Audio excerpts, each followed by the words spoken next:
Eh bien, bonjour, bonsoir, salut à toutes et à tous, ici Rager, on se retrouve aujourd'hui pour la suite des reviews sur One Piece, le manga One Piece, hein, donc pas le roman, pas le roman Law, pas le roman Ace, parce que j'ai aussi le roman Law. Donc on approche on approche de la conclusion de l'arc Wano. Donc il y a Ryo Gogyu qui a été mis, qui a été, comment dire, c'est quoi le terme quand qui a été qui a fait son entrée en scène, donc le nouvel amiral de la marine, celui qui avait été utilisé à l'arc Dressrosa. Donc il a envie d'être dans dans les bons papiers d'Akainu. Donc du coup il se dit ouais vas-y il faut que j'arrête Luffy. Donc ça c'était la dernière fois que j'avais lu ça s'arrêtait genre Luffy fait la fête. Kid il vient le voir, il dit oh c'est quoi ce bordel, comment ça? Et genre boum on apprend que du coup c'est un nouvel empereur, que les primes elles sont à 3 milliards de berries maintenant. Et donc du coup je ne vois pas que je suis assez content que cet arc Wano touche à sa fin. Je trouve qu'il a été mal géré par Oda, c'est trop kitsch en réalité, c'est trop bonne fin pour comment ça s'appelle pour l'équipage de Luffy. Il y a pas eu assez de mise en galère, il n'y a pas eu assez de comment dire Kaido, il a mal été exploité et du coup j'avoue que j'ai hâte de voir un peu où est-ce que va nous amener le manga pour changer un peu d'air, pour changer un peu de personnage, pour changer un peu de thème. Et donc du coup on va lire les chapitres 1054 et 1055, on va terminer le tome 104 aujourd'hui. Et donc, du coup, mes attentes pour cette fin d'arc, c'est. Alors, je me demande si Yamato va rejoindre l'équipage, mais je crois que j'ai déjà la réponse, mais je vais pas la donner. On est en suspense à cet instant-là du manga. On sait pas, Yamato, il a dit qu'il voulait rejoindre l'équipage. Et il faut que le feed donne son approbation. Et donc, du coup, je sais pas ce qu'il en est pour Yamato. Où est-ce que va aller l'équipage? Quel va être son prochain objectif? Parce que depuis qu'on était dans le Nouveau Monde, ils étaient allés sur Punk Hazard. Law avait embarqué Luffy dans son combat contre Doflamingo et du coup Kaido sur plus loin. Et donc du coup, maintenant il n'y a plus trop d'objectifs à part aller à Raftel, à Lauchtel. Et du coup, hâte de voir la suite. Donc sans plus attendre, on va lire le chapitre 1054. Et je reviens tout de suite derrière pour vous faire la review de ce chapitre. Ensuite, on lira le chapitre 1055 et je vous ferai la review du chapitre 1055. A tout de suite. Ok, chapitre 1054 terminé. Je l'ai pas trop imprimé dans mes souvenirs, mais genre en gros, il y a Ryo Gogyu qui arrive au début. Genre il continue du coup sa marche vers Luffy, mais en chemin il se fait arrêter par les samouraïs. Les samouraïs bloquent Ryo Kogyu. Et donc du coup, on en apprend un peu plus sur son fruit du démon. Donc on apprend qu'il a mangé le fruit en français. Donc le fruit de la forêt, que c'est devenu un homme forêt, que c'est un logia. Et donc du coup, son pouvoir est lié au fait de pouvoir générer de la végétation. Il a des dires d'un amiral un peu cliché. À mon goût, il arrive comme ça en mode ouais, le règne des dragons célestes doit être respecté. Ici, vous avez aucun droit parce que vous n'êtes pas un pays affilié. C'est comme ça que fonctionne le monde, que ça vous plaise ou non. Donc c'est un méchant méchant. Il est d'accord avec les lois des méchants. Il est là pour la méchanceté. Et donc du coup, je suis un peu déçu. Fujitora, il avait un côté assez stylé, l'air de rien. Il était assez ambigu sur sa vision de la justice. Il avait ce côté honorable qui défendait. Donc que Ryu Kugyu soit aussi cliché, ça me déçoit un peu. Par contre, son fruit, je le trouve assez original. Dans l'univers de One Piece, le fruit de la forêt, ça peut être un très bon fruit du démon. D'ailleurs, il explique très bien que la nature, au même titre que la mer, régit ce monde. Et donc, du coup, il doit avoir des pouvoirs assez balèzes sur la terre ferme. Donc moi au début, le dernier amiral, je pensais qu'il allait avoir le Loga de la terre, mais du coup il a le Loga de la forêt. Finalement, on n'est pas si loin de ça du thème. Et du coup, il y a Yamato qui intervient, qui lui met un gros taquet sur la tête. Momonosuke, il essaye aussi de s'en prendre à lui. Comment dire, il essaie de cracher des flammes, mais il n'y arrive pas. Puis ensuite, il lui court dessus, il se fait attraper par de la forêt. Et Momonosuke dit à Yamato que Yamato ne doit pas se battre. Je sais pas pourquoi. Ensuite, du coup, autre truc un peu stylé de ce chapitre qui, je pense, a dû faire parler à l'époque, c'est Shanks arrive. Et donc, du coup, il est dans les abords de Wano Kuni, il navigue avec son équipage, il est là en train de discuter de Luffy. Ouais, il dit qu'il va pas le voir finalement, parce qu'il doit d'abord résoudre une affaire avec Bartolomeo qui étend le territoire de Luffy. Et donc, du coup, ouais, c'est assez intéressant de voir Shanks arriver. Je le sentais au fond de mon cœur, je pense que c'était temps, après Kaido, il faut terminer l'arc de Shanks parce que Shanks, au bout d'un moment, il va plus avoir de fonction à remplir autre que celle d'être le modèle de Luffy et le but à atteindre de Luffy parce que Luffy à la base voulait devenir un grand pirate pour pouvoir lui rendre le chapeau de paille. Donc c'est assez stylé que Shanks arrive, en l'air de rien. Je suis content que ce personnage soit inséré dans le scénario et qui, du coup, se présente pour être développé.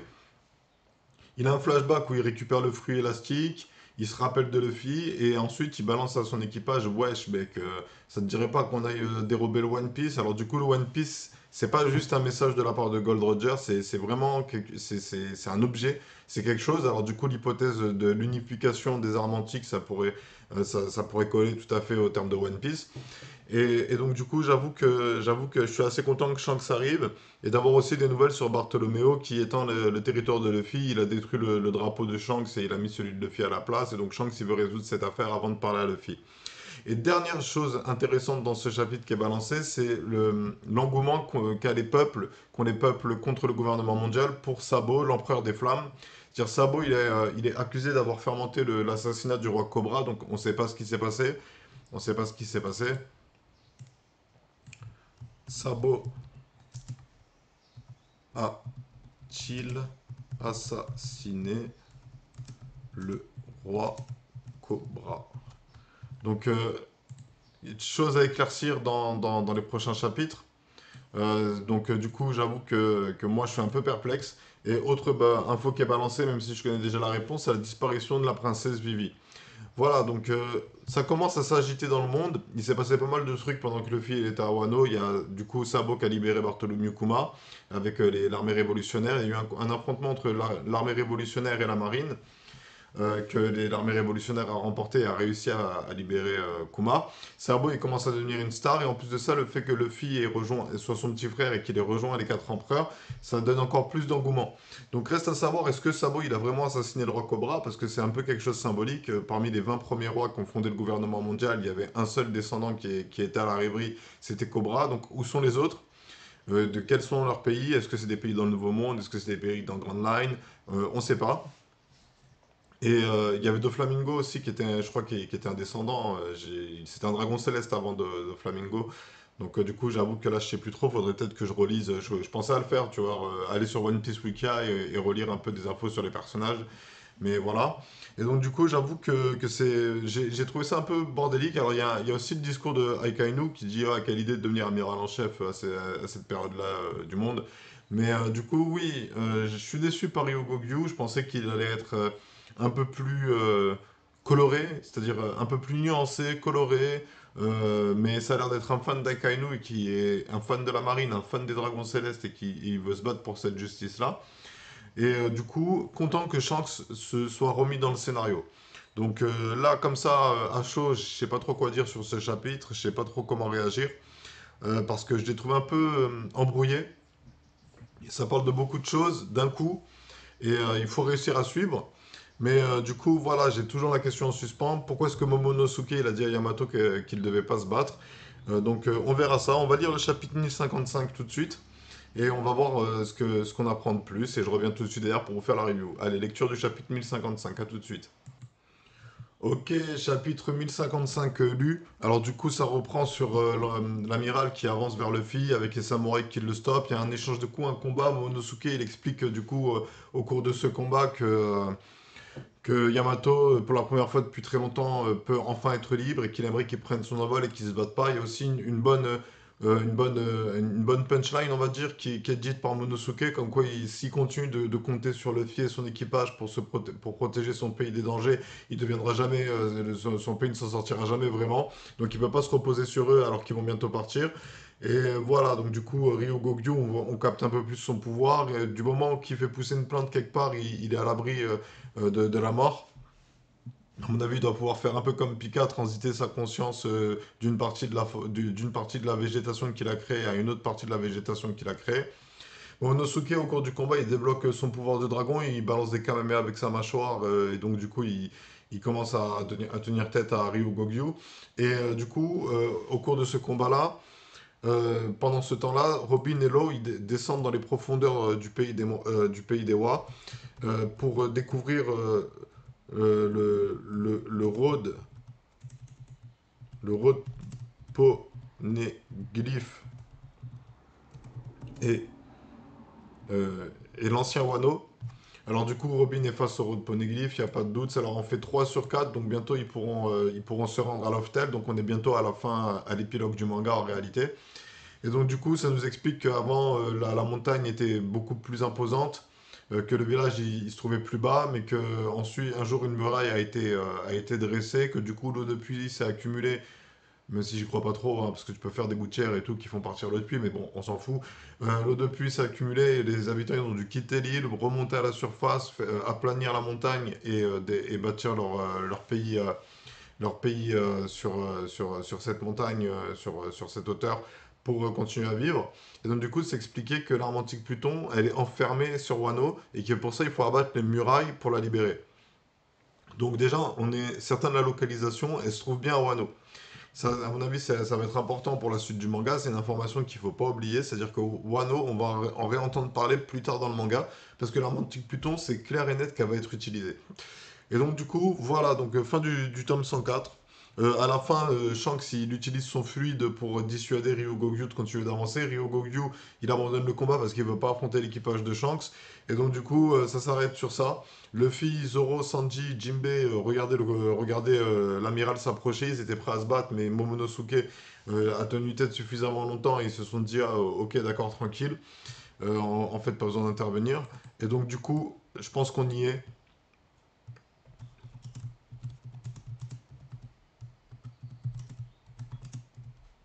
On est à la fin de l'arc Wano. Donc, où est-ce que ça va nous mener tout ça? Vers où ça va nous amener? Ça va nous amener sur Eggage, là, le prochain arc, avec les Séraphins. J'en dis pas plus pour éviter de spoiler des personnes qui seraient peut-être pas à jour elles aussi sur One Piece et qui regarderaient mes reviews pour avoir un peu d'avis sur ce qui se passe. Donc, je sais pas trop quoi faire de toutes ces informations. En réalité, l'assassinat du roi Cobra, Princesse Vivica a disparu, l'arme antique Pluton, elle est à Wano, Road Poneglyph, Shanks, ça fait beaucoup d'un coup. À un moment où, on va dire, le manga il s'était enfermé sur Wano, c'est assez stylé ça d'ailleurs, narrativement parlant. Vu que Wano est déconnecté de l'extérieur, on n'avait pas trop d'informations sur l'extérieur, on a eu quelques chapitres sur la rêverie. Sabo qui est devenu une star dans le monde. Et donc du coup, voilà, je sais pas où est-ce que tout ça, ça va nous mener. J'ai déjà lu des chapitres qui sont parus après l'arc Wano, donc je sais à peu près vers ce qui se passe. Mais je vois mal ce que Oda essaye de teaser en réalité, à part peut-être cet aspect, la grande bataille. Mais du coup, il faudrait plus d'antagonistes et des antagonistes plus charismatiques avec un meilleur caractère, une meilleure personnalité. Parce que si c'est juste des méchants fonctions, ça risque de desservir le manga parce qu'à la fin la morale elle aura pas autant d'importance parce que c'est justement quand les personnages sont nuancés que tu peux commencer à faire des débats et expliquer des choses comme quoi c'est pas bien ci, c'est pas bien ça, ça c'est bien, il faut continuer à faire ci, il faut se battre pour ses amis, et patati patata. Voilà, donc la lecture de One Piece est terminée, le tome 104 est terminé, il faut que j'achète le tome 105 et le tome 106, je crois qu'ils sont sortis, peut-être même il y a le 107 qui est sorti depuis. Il faut que je les achète. Donc le mois prochain, je me ferai cet achat. Là, j'ai acheté le jeu Kingdom Hearts, j'ai acheté le pack Kingdom Hearts sur Steam. Donc du coup, en termes de sortie d'argent, je vais pas trop me permettre de faire plus de dépenses. Donc du coup, j'attends le mois prochain pour acheter le tome suivant. Je suis content d'avoir lu ce tome. En réalité, c'était pas si mauvais que ça l'expérience. Il y a quand même deux trois trucs assez stylés et qui sont comment dire, qui sont qui sont genre on est dans l'engouement sur certains points. Je veux dire Shanks qui revient dans l'histoire, ça va être intéressant de d'avoir Shanks un peu plus central dans les arcs, c'est-à-dire des scènes avec Shanks, des discussions avec Shanks. Jusqu'ici, Shanks c'était juste le pirate le modèle de Luffy. Il balance de temps en temps une petite punchline quand Luffy il fait un truc et on l'a pas trop vu, mais là voir se battre pour son territoire, affronter Kid, affronter Bartolomeo, parce qu'il parle aussi de Kid comme quoi il y a Kid sur l'île, donc je sais pas ce que Shanks a prévu de faire. Mais la rencontre Shanks Luffy, elle est pas prévue pour maintenant, d'après ce que Shanks a dit, il peut pas encore le voir. Et donc voilà. J'ai pas plus de choses à dire sur ces chapitres, j'ai pas d'hypothèse qui arrive. Genre le quatrième Road Poneglyph, c'est Shanks qui l'a. Donc reste à voir s'il va décider de s'allier à Luffy pour aller chercher le One Piece et affronter Barbe Noire et peut-être Baggy je sais pas, peut-être que Baggy va s'allier à Barbe Noire. Ce serait un peu, comment dire, ce serait bien vu, parce que je peux pas trop en dire, mais Baggy, Empereur, c'est cool, il était allié à Luffy pour l'Arc Impel Down et Marineford, mais c'était une alliance d'intérêts, ils avaient tous les deux intérêt à s'allier pour fuir la prison et pour, pour fuir la marine. Depuis, Baggy, il gère son business, est-ce qu'il va, je sais pas, chercher à se venger de Luffy, est-ce qu'il va pas s'opposer à Shanks et Luffy, avec justement ces hommes qu'il a réunis de par sa réputation. Donc à voir. Peut-être qu'il y a des méchants comme celui qui a été présenté. J'ai vu une hypothèse circuler comme quoi Rock Zebek pourrait être, c'est-à-dire le pirate que Garp a arrêté avec Goldie Roger, pour être le vrai méchant du manga. Ce serait un peu dommage parce que genre Barbe Noire il remplit très bien cette fonction, on le voit évoluer avec Luffy depuis le début du manga, on le voit voyager, on le voit si, donc ce serait vraiment dommage qu'un personnage dont on nous a pas parlé se révèle être le vrai méchant, mais des fois les Japonais ils font des délires comme ça, et donc du coup voilà. Donc rien de plus à dire sur cet arc, à part que sur ce tome, sur cet arc surtout, je suis beaucoup, contrairement à l'époque où j'étais vraiment comment dire, illuminé par One Piece. Maintenant, genre One Piece, je me dis que c'est un manga fait par un mec qui essaie de divertir des jeunes gens. C'est un shonen, tu vois, donc je sais pas, je me sens moins impliqué dans les thèmes, dans l'histoire, dans ce qui est dit, je me sens moins concerné. Et donc, du coup, j'ai du mal à faire des reviews qui durent des siècles et des siècles comme je le faisais avant. Mais je suis assez content d'avoir fini cet arc, je suis assez content de l'avoir rattrapé. Au moins, comme ça, j'ai les éléments clés en tête qui vont marmiter dans mon esprit. Et peut-être qu'un de ces quatre, je vais sortir une petite hypothèse. Mais d'abord, il faut que je rattrape les chapitres. Donc, en attendant l'achat du tome 5 et du tome 6 pour continuer à faire les reviews sur One Piece, on continue sur la chaîne à faire des gameplays, à faire des let's play, à faire des reviews sur d'autres œuvres, hein, notamment sur Red Flower, un manga français fait par un français guinéen que je vous conseille à tous parce que franchement c'est assez bien. Et donc du coup voilà, c'est la fin de cette vidéo, j'espère qu'elle vous aura plu. Si c'est le cas, n'oubliez pas de mettre un like, de partager et tout le bordel. Sur ce, c'était Rager, je vous souhaite à tous une bonne journée, une bonne soirée, un bon après-midi et je vous dis à bientôt pour plus de vidéos. Prenez soin de vous, tchuss.